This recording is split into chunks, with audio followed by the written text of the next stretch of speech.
กันน้องสำคัญกับอ้ายกว่าไผสัญญากันไว้พร้อมมือใดเฮาสิจัดงานแต่งอ้ายหักเจ้าหักแห้งแพงหลาย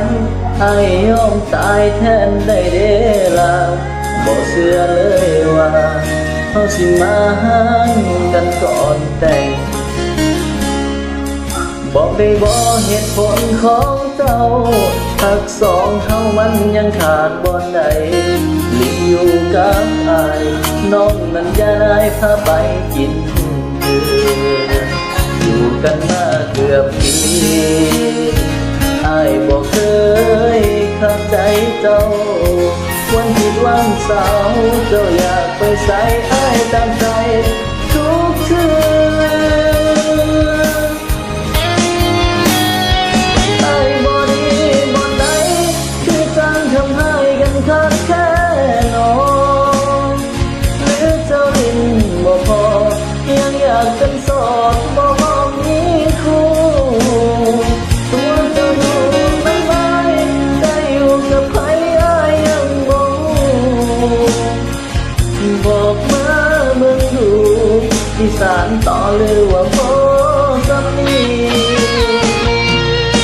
ไอ้สิโทรหาพ่อกับแม่มาช่วยแก้กับสิ่งที่เป็นอยู่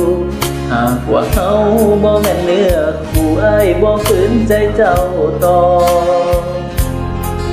ความหักมันบังคับบ่ได้นั่นฝืนไปเฮาสิมีสูงบ่หากว่าเจ้ายังเล่นบ่พอกะเซินต่อศาลา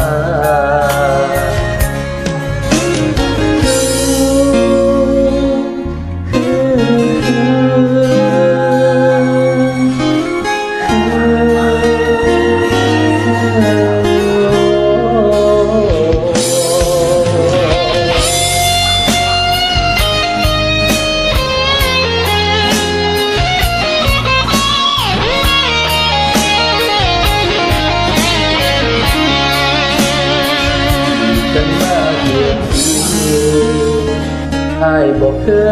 ยขัดใจเจ้าวันผิดวันเสาร์เจ้าอยากไปใส่อ้ายตั้งใจ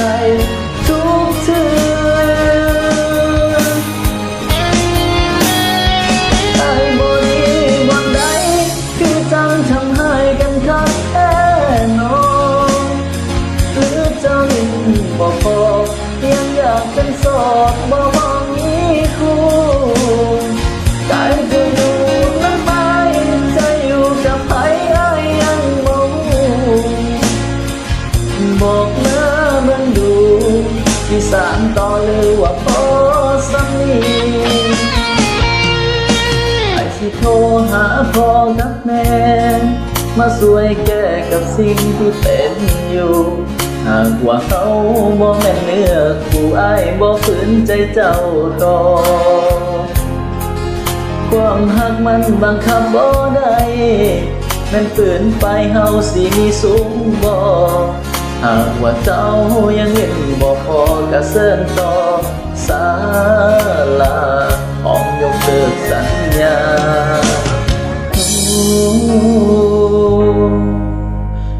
พร้อมยกเลิกงานแต่ง